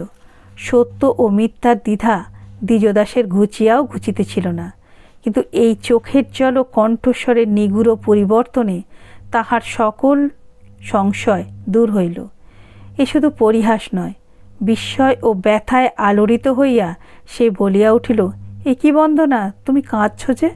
প্রত্যুত্তরে বন্দনা কথা কহিল না, কেবল অশ্রু মুছিয়া আর একদিকে চাহিয়া রহিল।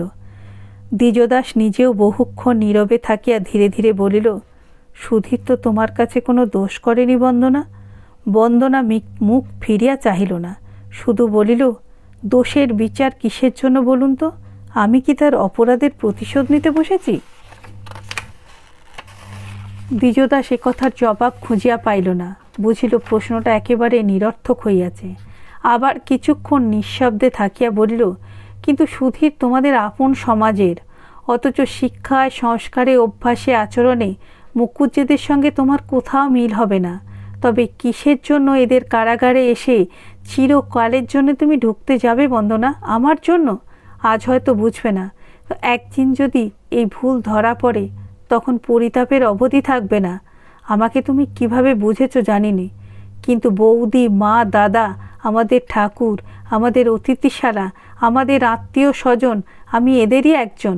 আমাকে আলাদা করে তো তুমি কোনোদিনই পাবে না। দীর্ঘকাল এ কি তোমার সইবে?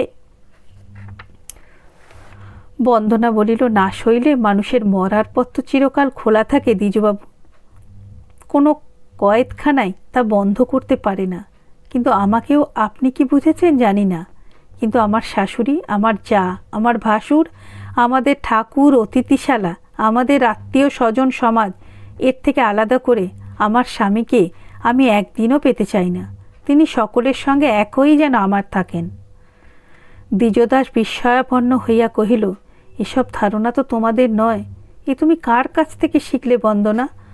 বন্দনা কহিল, কেউ আমাকে শেখায়নি দ্বিজবাবু, কিন্তু মার কাছ থেকে মুখুজ্জে মশাইকে দেখে এই সব আমার আপনিই মনে হয়েছে।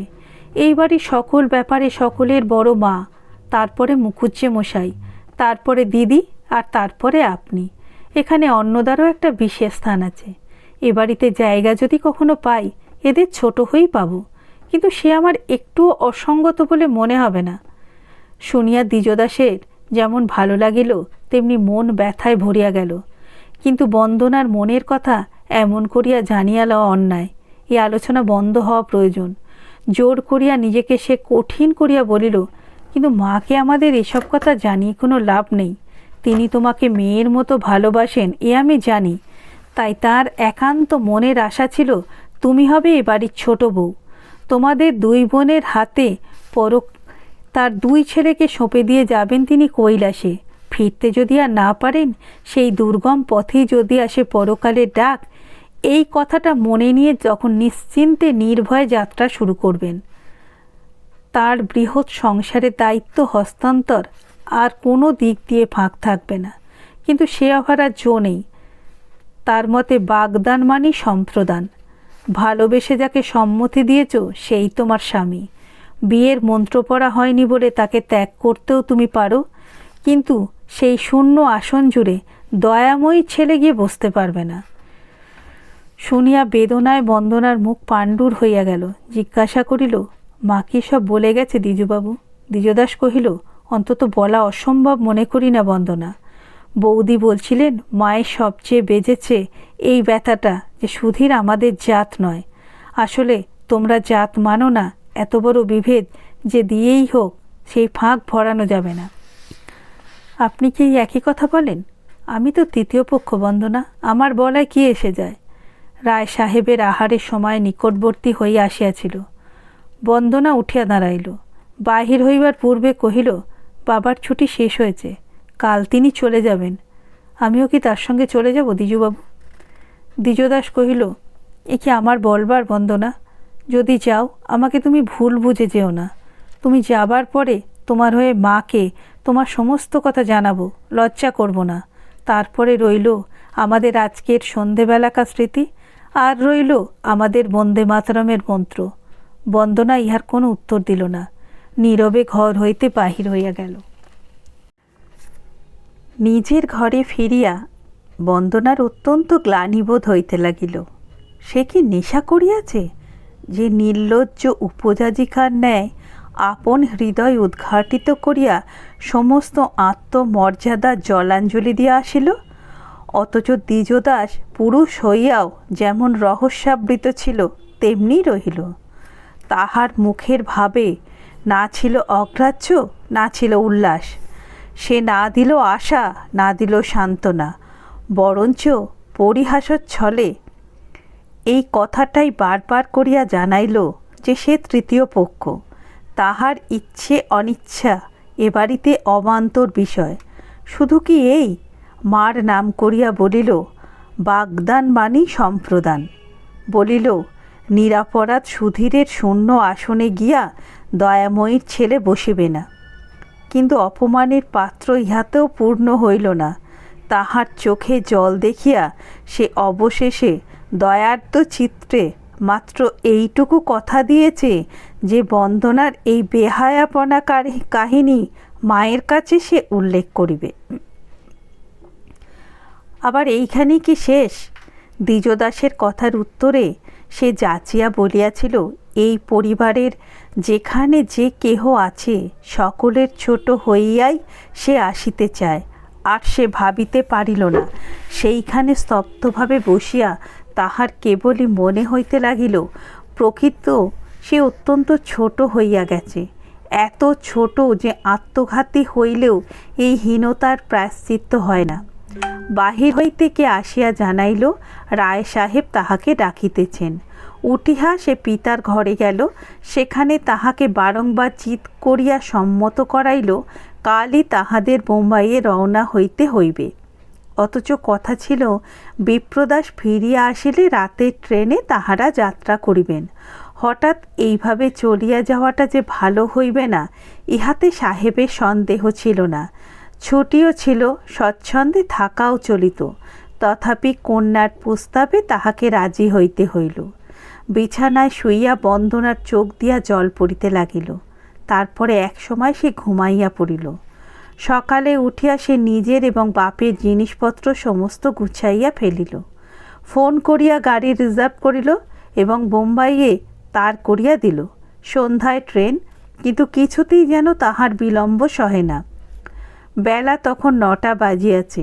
অন্নদা ঘরে ঢুকিয়া আশ্চর্য হইয়া গেল, এ কী কাণ্ড! বন্দনা ময়লা কাপড়গুলো ভাঁজ করিয়া একটা তোরঙ্গে তুলিতেছিল। কহিল, আজ আমরা যাব। সে তো আজ নয় দিদিমণি, যাবার কথা যে কাল। না, আজই যাওয়া হবে।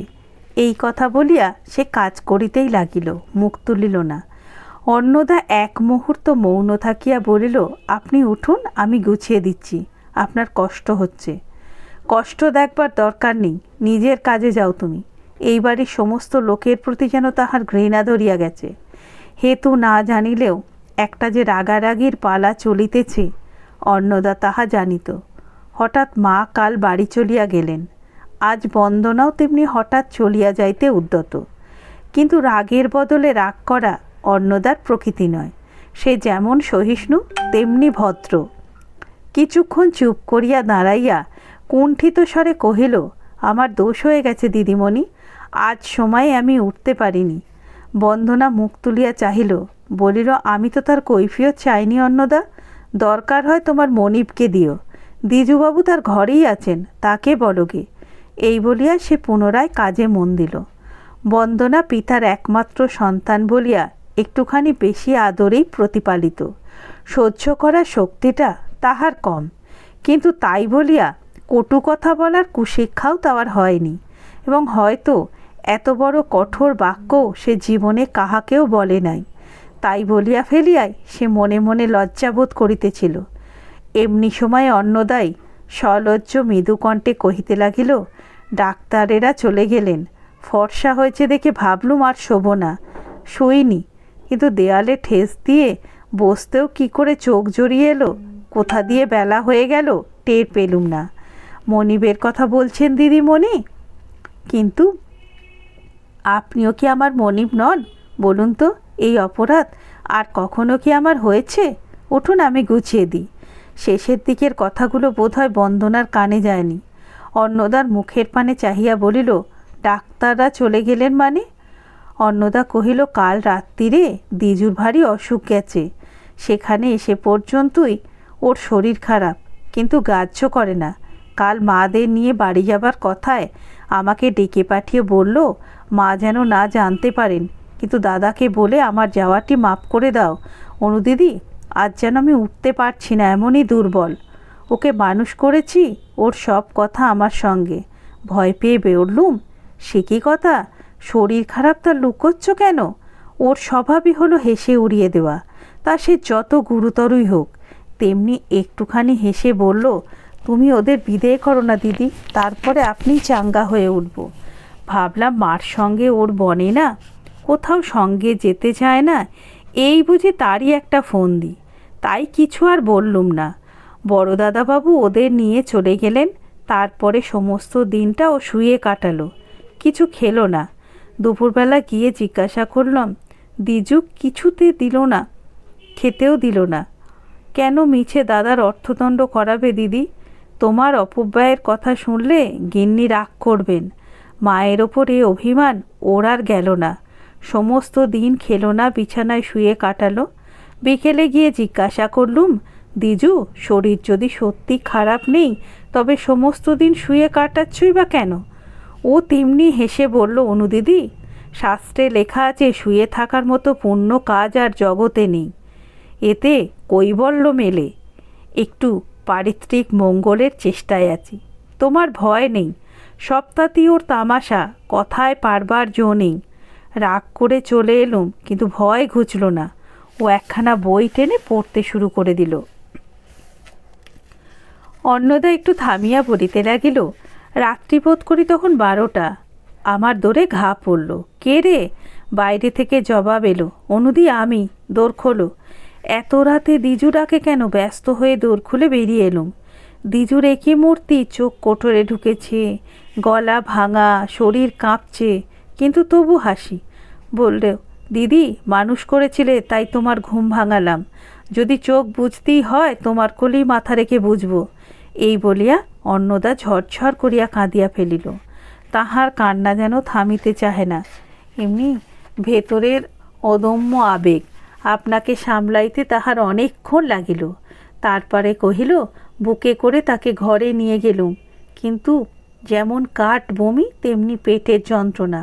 মনে হলো রাত বুঝি আর পোহাবে না, কখন নিঃশ্বাসটুকু বা বন্ধ হয়ে যায়। ডাক্তারদের খবর দেওয়া হলো, তারা সব এসে পড়লেন, ফুঁড়ে ওষুধ দিলেন, গরম জলের তাপসেক চলতে লাগলো। চাকররা সব জেগে বসে। ভোরবেলায় দ্বিজু ঘুমিয়ে পড়ল। ডাক্তাররা বলল আর ভয় নেই। কিন্তু কিভাবে যে রাতটা কেটেছে দিদিমণি, ভাবলে মনে হয় বুঝি দুঃস্বপ্ন দেখেছি। ও সব কিছুই হয়নি। এই বলিয়া অন্নদা আবার আঁচলে চোখ মুছিয়া ফেলিল। বন্দনা আস্তে আস্তে বলিল, আমি কিছুই জানতে পারিনি, আমাকে তুললে না কেন অন্নদা? অন্নদা কহিল, সকালে ওই একটা অশান্তি গেল, আর তোমাকে ব্যস্ত করলুম না দিদিমণি, নইলে দ্বিজু বলেছিল। বন্দনা এই প্রসঙ্গ ছাড়িয়া দিল, কহিল, দ্বিজুবাবু এখন কেমন আছেন? অন্নদা কহিল, ভালো আছে, ঘুমাচ্ছে। ডাক্তারেরা বলে গেছেন হয়তো সন্ধ্যের আগে আর ঘুম ভাঙবে না। বড়বাবু এসে পড়লে বাঁচি দিদি। তাকে কি খবর দেওয়া হয়েছে? না, দত্তমশাই বললেন তার আবশ্যক নেই, তিনি আপনিই আসবেন। ও ঘরে লোক আছে তো? হ্যাঁ দিদিমণি, দুজন বসে আছেন। ডাক্তার আবার কখন আসবেন? সন্ধ্যার আগেই আসবেন বলে গেছেন, আর ভয় নেই। চিকিৎসকেরা অভয় দিয়ে গেছেন, বন্দনা এইটুকুই সান্ত্বনা। এছাড়া তাহার কী বা করবার আছে? বন্দনা গিয়ে পিতাকে দ্বিজদাসের পীড়ার সংবাদ দিল, কিন্তু বেশি বলিল না। তিনি সেইটুকু শুনিয়াই ব্যস্ত হইয়া উঠিলেন, কই আমি তো কিছুই জানতে পারিনি। না, আমাদের ঘুম ভাঙানো কেউ উচিত মনে করেনি, কিন্তু সেটা তো ভালো হয়নি। বন্দনা চুপ করিয়া রহিল। তিনি ক্ষণিক পরে নিজেই বলিলেন, টিকিট কিনতে পাঠানো হয়েছে, গাড়ি রিজার্ভ হয়ে গেছে, আমাদের যাওয়াও তো দেখছি একটু বিঘ্ন ঘটল। বন্দনা বলিল, কেন বিঘ্ন হবে বাবা? আমরা থেকেই বা তাদের কি উপকার করব? না, উপকার নয়, কিন্তু তবু। না বাবা, এমনি করে কেবলই দেরি হয়ে যাচ্ছে, আর তুমি মত বদলিও না। এই বলিয়া বন্দনা বাহির হইয়া আসিল। বেলা পড়িয়া আসিতেছে। বন্দনার ঘরে ঢুকিয়া অন্নদা মেঝের ওপর বসিল। তাহাদের যাত্রা করিতে তখনও ঘণ্টা দুয়েক দেরি। বন্দনা জিজ্ঞাসা করিল, দ্বিজুবাবু ভালো আছেন? হ্যাঁ দিদি, ভালো আছে, ঘুমাচ্ছে। বন্দনা কহিল, আমাদের যাবার সময় আর কারোর সঙ্গে দেখা হলো না। একজনের তখনও হয়তো ঘুম ভাঙবে না, আর একজন যখন বাড়ি এসে পৌঁছাবেন তখন আমরা অনেক দূরে চলে গেছি। অন্নদা ছায় দিয়া বলিল, হ্যাঁ বরদাদাবাবু আসবেন প্রায় 9টা রাত্রিরে। একটু পরে কহিল, তিনি এসে পড়লে সবাই বাঁচি, সকলের ভয় ঘোচে। কিন্তু ভয় তো কিছু নেই অন্নদা। অন্নদা বলিল, নেই সত্যি, কিন্তু বড় দাদাবাবুর বাড়িতে থাকাই আলাদা জিনিস দিদি। তখন কারও আর কোনো দায়িত্ব নেই, সব তার। যেমন বুদ্ধি তেমন বিবেচনা, তেমন সাহস, আর তেমনি গাম্ভীর্য। সকলের মনে হয় যেন বট গাছের ছায়ায় বসে আছি। সেই পুরাতন কথা, সেই বিশেষণের ঘটা। মনিবের সম্বন্ধে এ যেন ইহাদের মজ্জাগত হইয়াছে। অন্য সময় হইলে বন্দনা খোঁটা দিতে ছাড়িত না, এখন চুপ করিয়া রহিল। অন্নদা বলিতে লাগিল, আর এই দ্বিজু, দুই ভাই যেন পৃথিবীর এপিঠ আর ওপিঠ। বন্দনা আশ্চর্য হইয়া কহিল, কেন? অন্নদা বলিল, তা বই কি দিদি, না আছে দায়িত্ববোধ, না আছে ঝঞ্ঝাট, না আছে গাম্ভীর্য। বৌদি বলেন ও হচ্ছে শরতের মেঘ, না আছে বিদ্যুৎ, না আছে জল, উড়ে উড়ে বেড়ায়। ব্যাপার যত গুরুতর হোক, হেসে খেলে ও কাটাবেই কাটাবে। না গৃহী, না বৈরাগী। কত ঘাতক যে ওর আছে বুঝিয়া পাইলাম। লিখিয়া দিয়া পরিত্রাণ পেয়েছে, তার হিসাব নেই। বন্দনা কহিল, মুখুজ্জে মশাই রাগ করেন না? করেন না, খুব করেন বিশেষ মা, কিন্তু ওকে পাওয়া যাবে কোথায়? কিছুদিনের মধ্যে এমন নিরুদ্দেশ হয় যে বৌদি কান্নাকাটি শুরু করে দেন। তখন সবাই মিলে খুঁজে ধরে আনছে, কিন্তু এমন করেও তো চিরদিন কাটতে পারে না দিদি। ওরও বিয়ে হবে, ছেলেপুলে হবে, তখন এই যে এই ব্যবস্থা একেবারে দেউলে হতে হবে। বন্দনা কহিল, এ কথা তোমরা ওকে বলো না কেন? অন্নদা কহিল, ঢের বলা হয়েছে, কিন্তু ও কান দেয় না, বলে তোমাদের ভাবনা কেন, দেউলেই যদি হই, বৌদিদি তো আর দেউলে হবে না, তখন সকলে মিলে ওর ঘাড়ে গিয়ে চাপবো। বন্দনা হাসি মুখে জিজ্ঞাসা করিল, মেজদি কি বলেন? অন্নদা কহিল, দেওরের ওপর তার আদরের শেষ নেই, বলেন আমরা খাবো আর দ্বিজু উপোস করবে নাকি? আমার 500 টাকা আয় তো আর কেউ ঘোচাতে পারবে না, আমাদের গরিবি চালে তাতেই চলে যাবে। বড়বাবু তার লক্ষ লক্ষ টাকা নিয়ে সুখে থাকুন, আমরা চাইতে যাব না। শুনিয়া বন্দনার কি যে ভালো লাগিল তাহার সীমা নেই। সে বলিয়াছে যে তাহারই বোন যে কথাটি বলিয়াছে, অথচ যে সমাজে সে আবহাওয়ার মধ্যে সে নিজে মানুষ, সেখানে একথা কেহ বলে না, হয়তো ভাবিতেও পারে না, বলার কখনো প্রয়োজন হয় কি না তাই বা কে জানে। কিন্তু অন্নদা যাহা বলিতেছিল সে যেন পুরাকালের একটা গল্প। ইহার একান্নবর্তী পরিবার কেবল বাহিরের আকৃতিতে নয়, ভেতরের প্রকৃতিতেও।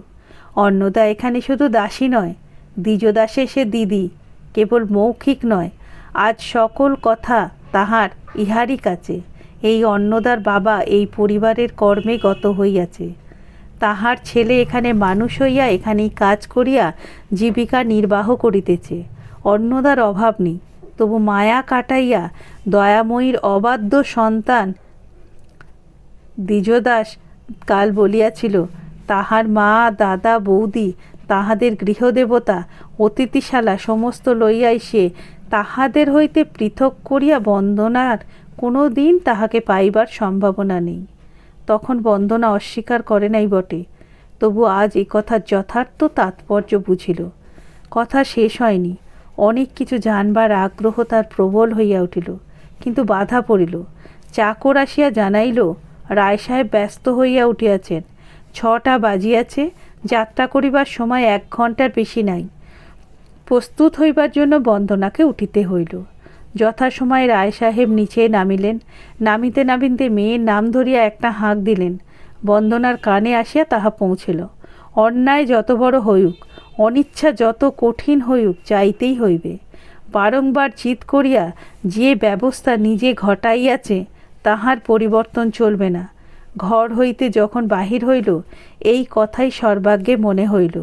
ভবিষ্যতে যতদূর দৃষ্টি যায়, কোনো দিন কোনো ছলেই এখানে ফিরিয়া আসার সম্ভাবনা নেই, কিন্তু তাহার অনেক সুখের স্বপ্ন দিয়া এই ঘরখানি যে পূর্ণ হইয়া রহিল তাহা কোনো কালে ভুলিতে পারিবে না।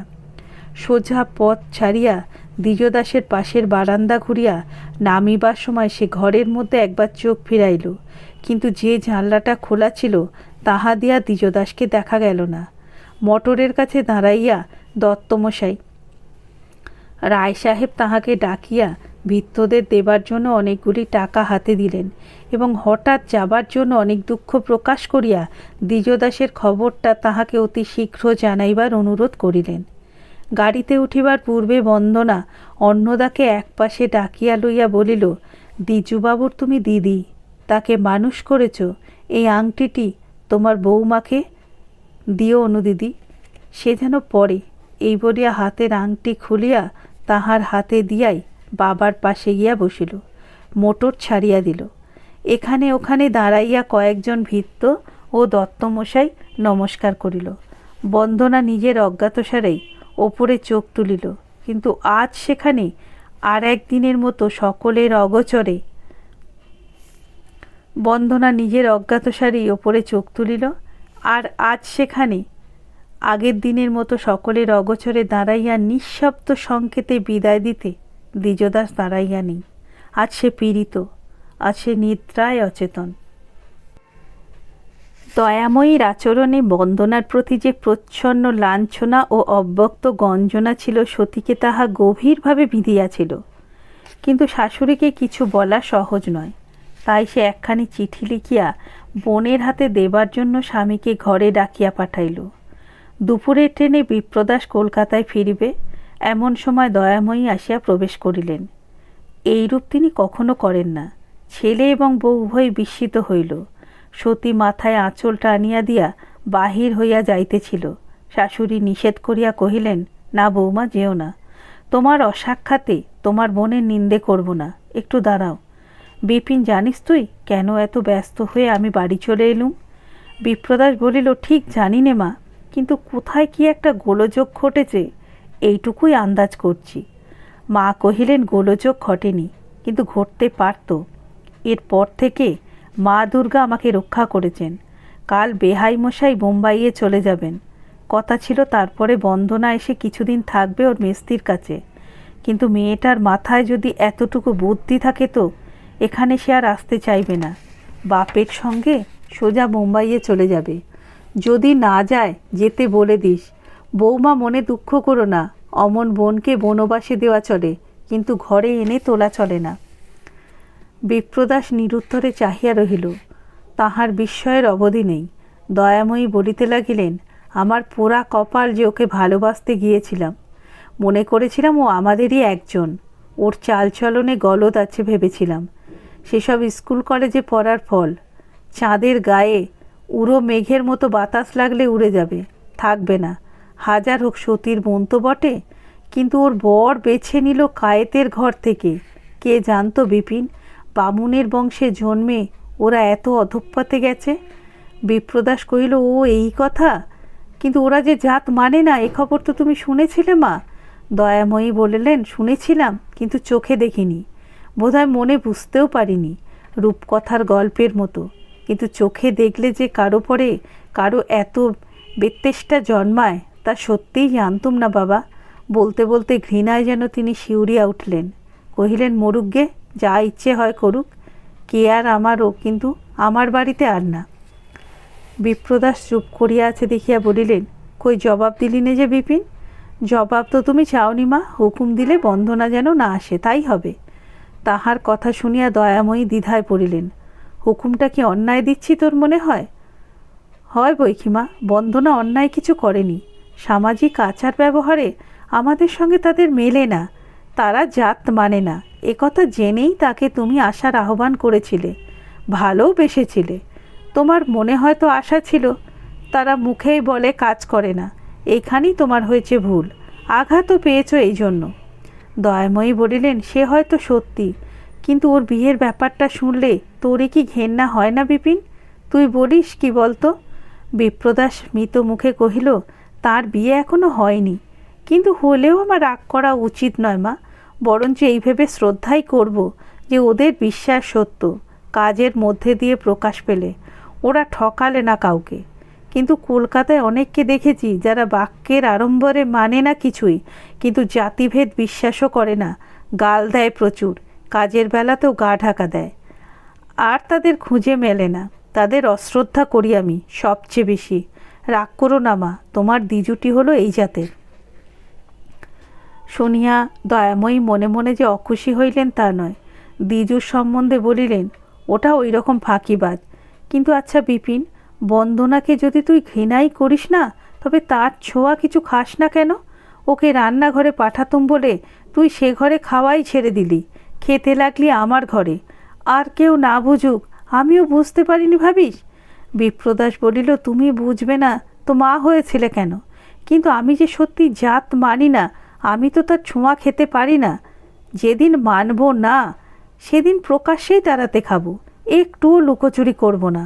দয়াময়ী বলিলেন, তুই জানিস নে বিপিন, কি করে আমি তার কাছ থেকে এটা ঢেকে বেড়াতাম। মেয়েটা এখানে আসুক না আসুক, দেখিস যেন এ কথা কখনো সে টের না পায়, তার ভারী লাগবে। তোকে সে বড় ভক্তি করে। তাহার শেষের কথাগুলি যেন সহসা স্নেহরসের আর্দ্র হইয়া উঠিল। বিপ্রদাস হাসিয়া কহিল, আমাকে সে ভক্তি করে কিনা জানি নে মা, কিন্তু তার ছোঁয়া যে খাই না এ কথা সে জানে। এমন অভিমানী মেয়ে, এ জেনেও তোকে এত ভক্তি করত, তার মানে? ভক্তি করার কথা তোমরাই জানো মা, কিন্তু আমি জানি সে অত্যন্ত বুদ্ধিমতী। তোমাদের সমস্ত ঢাকাঢাকি সেখানে নিষ্ফল হয়েছে। দয়াময়ী ক্ষণকাল নীরবে কি ভাবলেন, তারপরে বলিলেন, তাই বুঝি সে অত করে পীড়াপিড়ি করত? কিসের পীড়াপিড়ি মা? দয়াময়ী বলিতে লাগিলেন, আমি বিধবা মানুষ, আমার ভাতে ভাত হলেই চলে, কিন্তু সে তো কিছুতে দেবে না। মার্কেট থেকে নানা নতুন নতুন তরকারি আনবে, নিজে কুটে বেছে দেবে, বামুন পিসিকে দিয়ে 10খানা তরকারি জোর করে রাঁধিয়ে নিয়ে তবে ছাড়বে। ও জানতো সামনে এসে যার দেওয়া চলে না তাকে পরের হাত দিয়ে ঘুষ পাঠাতে হয়। কেন, খেয়েও কি বুঝতে পারিসনি বিপিন? অমন রান্না পিসি তার বাপের জন্মেও রাঁধতে জানে না।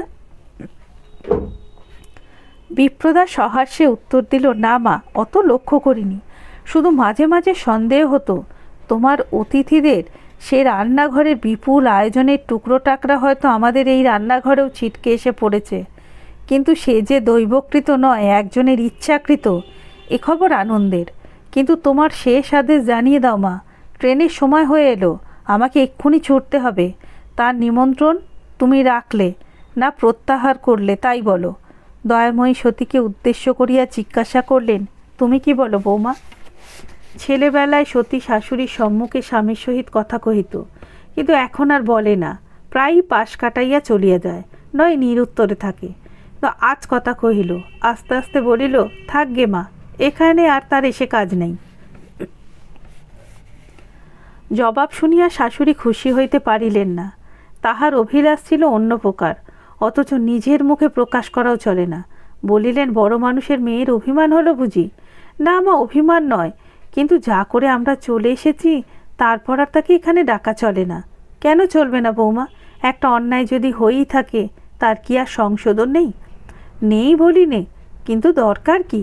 আগেও অনেকবার সে আসতে চেয়েছে, কিন্তু কখনো আমরা রাজি হতে পারিনি। এখনও সমস্ত বাধা তেমনি আছে। সে ঢুকতো বলে উনি রান্নাঘরের সম্পর্ক ছেড়েছিলেন। আজ কি তাকে এখানে এনে কাজ আছে? বিপ্রদাস কহিল, সে নালিশ তার, তোমার নয়। বলিয়া হাসিয়া ফেলিয়া কহিল, তবু বন্দনা আমাকে প্রচণ্ড ভক্তি করে, স্বয়ং মা তার সাক্ষী। সতী মুখ তুলিয়া চাহিল, বোধহয় হঠাৎ ভুলিয়া গেল শাশুড়ি আছেন। বলিল, শুধু মা কেন, আমিও তার সাক্ষী। মেয়েরা ভক্তি যখন করে তখন নালিশ আর করে না। দেবদেবতাও কম পীড়ন করেন না, তবু পুজো বন্ধ করে না, বলে দুঃখ দিয়েছেন তিনি ভালোর জন্যই। শাশুড়িকে বলিল, তোমাকেও বন্দনা কম ভক্তি করেনি মা, কম ভালোবাসেনি। তোমার ধারণা তোমার ঘরে সে খাবার আয়োজন করে দিত কেবল ওর জন্য? তা নয়, করতো সে তোমাদের দুজনের জন্যই। তোমাদের দুজনকেই সে খুব ভালোবাসে। তারপরে দিয়েছিল তুমি রান্নাঘরের ভাত, তার উপরে দিয়েছিলে সকলকে খেতে দেবার কাজ, কিন্তু তোমাকে অবহেলা করে সে আর সকলকে পোলাও কালিয়া খাওয়াতে পারত না। তাতে ভাতে ভাতে সবাইকে গিলতে হতো। কিন্তু আর কেন তাকে টানাটানি করা? আমরা যা চেয়েছিলাম সে আশা ঘুচেছে, সে আর ফিরবে না মা। এই বলিয়া সতী দ্রুত প্রস্থান করিল। দারুণ বিস্ময়ে উভয়ই হতবুদ্ধি হইয়া গেল। সতীর স্বভাব এই রকম নয়, এইরূপ আচরণ এমনি সৃষ্টি ছাড়া যে ভাবাই যায় না, সে প্রকৃতস্থ আছে। বিপ্রদাস জিজ্ঞাসা করিল, ব্যাপার কি মা? দয়াময়ী করিলেন, জানি নে তো বাবা। কিসের জন্যে বন্দনাকে তোমরা চেয়েছিলে মা? কিসের আশা ঘুচল? দয়াময়ী মনে মনে লজ্জায় মরিয়া গেলেন, কিছুতে মুখে আনিতে পারিলেন না কি তার সংকল্প ছিল। শুধু বলিলেন, সেসব কথা আর একদিন হবে বিপিন, আজ না। মা, অক্ষয়বাবুর মেয়ের সম্বন্ধে কি কিছু স্থির করলে? তাদের তো একটা জবাব দেওয়া চাই। আমার আপত্তি নেই বিপিন, তোদের মত হলেই হবে। দ্বিজুকে জিজ্ঞাসা করি সে কি বলে। এই বলিয়া তিনি ঘর হইতে বাহির হইয়া গেলেন। বিপ্রদাস সংশয়ে পড়িল। স্পষ্ট বিশেষ হইল না, কিন্তু স্পষ্ট করিয়া লইবার সময় আর ছিল না। বিপ্রদাস কলকাতায় আসিয়া দেখিল বাড়ি খালি। বন্দনা ও তাহার পিতা ঘণ্টা কয়েক পূর্বে চলিয়া গেছেন। এই সংশয় যে তাহার একেবারে ছিল না তা নয়, কিন্তু এতটাও আশঙ্কা করেনি। অন্নদা কারণ জানে না, শুধু এইটুকু জানে যে যাবার ইচ্ছা রায় সাহেবের তেমন ছিল না, কেবল কন্যার জিদ করিয়া পিতাকে টানিয়া লইয়া গেছে।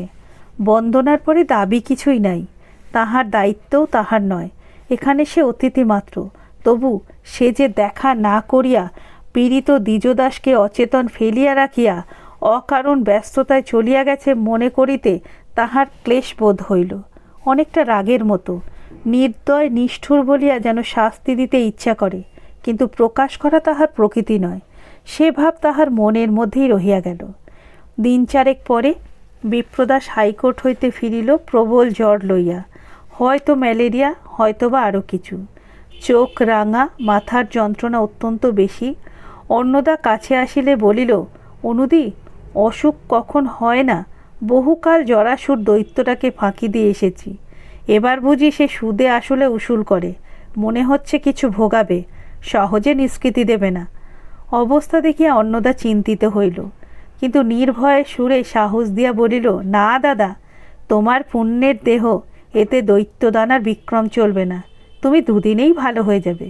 কিন্তু ডাক্তার ডাকতে পাঠিয়ে দিই, আমি তাচ্ছিল্য করতে পারবো না। তাই দাও দিদি বলিয়া বিপ্রদা শয্যা গ্রহণ করিল। অন্নদা বিপদে পড়িল। ওদিকে হঠাৎ বাসুদেবের অসুখের সংবাদ কাল দ্বিজদাস বাড়ি গেছে। দত্তমশাই শহরে নাই, মনিবের কাজে তিনিও ঢাকায়। একাকী কি করিবে ভাবিয়া না পাইয়া সকালে আসিয়া বলিল, বিপিন, একটা কথা বলবো ভাই, রাগ করবে না তো?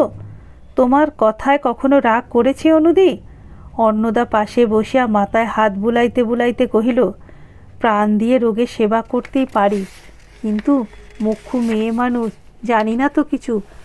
বাড়িতেও খবর পাঠাতে পারছি না ছেলের অসুখ, ফেলে রেখে বউ আসবে কি করে? কিন্তু বন্দনা দিদিকে একটা খবর দিলে হয় না? বিপ্রদাস আসিয়া বলিল, বোম্বাই কি এপাড়া দিদি যে খবর পেয়ে সে দেখতে আসবে? হয়তো তার নুন আনতে এদিকে পান্তা ফুরিয়ে যাবে, তাতে কাজ নেই। অন্নদা জিভ কাঠিয়া বলিল, বালাই ষাট, এমন কথা মুখে আনতে নেই ভাই। বন্দনা দিদি কলকাতায় আছে, এখনও তার বোম্বাইয়ে যাওয়া হয়নি। বন্দনা কলকাতায় আছে? হ্যাঁ, তার মাসির বাড়িতে বালিগঞ্জে। মেশো পাঞ্জাবের বড় ডাক্তার, মেয়ের বিয়ে দিতে দেশে এসেছেন। হঠাৎ হাওড়ার স্টেশনে দেখা, তারও নামছেন গাড়ি থেকে, এরাও যাচ্ছেন বোম্বাইয়ে। মাসি জোর করে বাড়ি ফিরিয়ে নিয়ে এলেন, বললেন দৈবাত যখন পাওয়া গেল তখন মেয়ের বিয়ে না হওয়া পর্যন্ত তিনি কিছুতেই ছেড়ে দেবেন না। শুধু একদিন আটকে রেখে ওর বাপকে তারা যেতে দিল। বিপ্রদাস জিজ্ঞাসা করল, মাসিটি কি চেনা? হ্যাঁ, আপনার বড় মাসি, দূরে দূরে থাকে, সর্বদা দেখাশোনা হয় না, সত্যি, কিন্তু আপন লোক বটে। তুমি এত কথা জানলে কি করে অনুদি? কাল এসেছিলেন তারা বেড়াতে, দ্বিজুর খবর নিতে। দুপুরবেলায় ওপরের বারান্দায় বসে নাতির জন্য কাঁথা সেলাই করছি, দেখি বাইরের উঠোনে 2 গাড়ি লোক এসে উপস্থিত, মেয়ে পুরুষে অনেকগুলি। কে এরা? উঁকি মেরে দেখি আমাদের বন্দনা দিদি, কিন্তু সাজসজ্জায় এমনি বদলেছে যে হঠাৎ চেনা যায় না, যেন সে মেয়ে নয়। কি করি, কোথায় বসাই, ব্যস্ত হয়ে উঠলুম। খানিক পরে দিদি এলেন ওপরে, সকলের খবর নিলেন, খবর দিলেন। তার নিজের মুখেই শুনতে পেলাম অন্তত মাসখানেক কলকাতায় থাকা হবে। বললেন, বেশ আছি, থিয়েটার, সিনেমা, চড়িভাতি, বাগানবাড়ি, আমাদের শেষ নেই নিত্য নতুন ঘটা। বিপ্রদাস জিজ্ঞাসা করল, বাসুর অসুখের খবর তাকে দিয়েছিলে? হ্যাঁ, দিলুম বই কি। শুনে বললেন, ও কিছু না, সেরে যাবে। বিপ্রদাস ক্ষণকাল নীরব থাকিয়া কহিল, তাকে খবর দিয়ে কি হবে অনুদি? আমিও সেরে যাব। সে কটা দিন তুমি একলা পারবে না আমাকে দেখতে? অন্নদা জোর করিয়া কহিল, পারব বই কি ভাই, কিন্তু তবু মনে হয় একবার জানানো উচিত, নইলে বউ হয়তো দুঃখ করবে। হাজার হোক বোন তো। ঠিকানা জানো?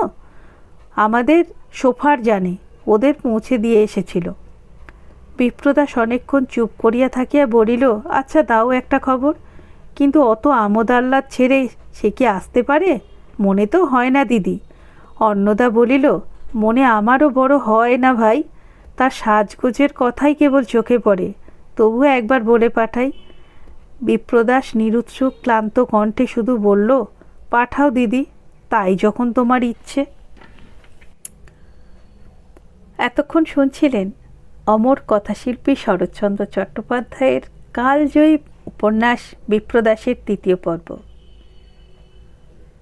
গল্পটি কেমন লাগলো অবশ্যই কমেন্ট করে জানাবেন। ভালো লাগলে লাইক, শেয়ার করবেন। আর এই ধরনের গল্প শোনার জন্য গল্পের ঝুলি চ্যানেলটা সাবস্ক্রাইব করে নিয়ে আমার সাথে থাকবেন। ভালো থাকবেন, সুস্থ থাকবেন। পরের পার্ট নিয়ে খুব শীঘ্রই হাজির হব। শুনতে থাকুন গল্পের ঝুলি। এতক্ষণ সঙ্গে থাকার জন্য অনেক অনেক ধন্যবাদ।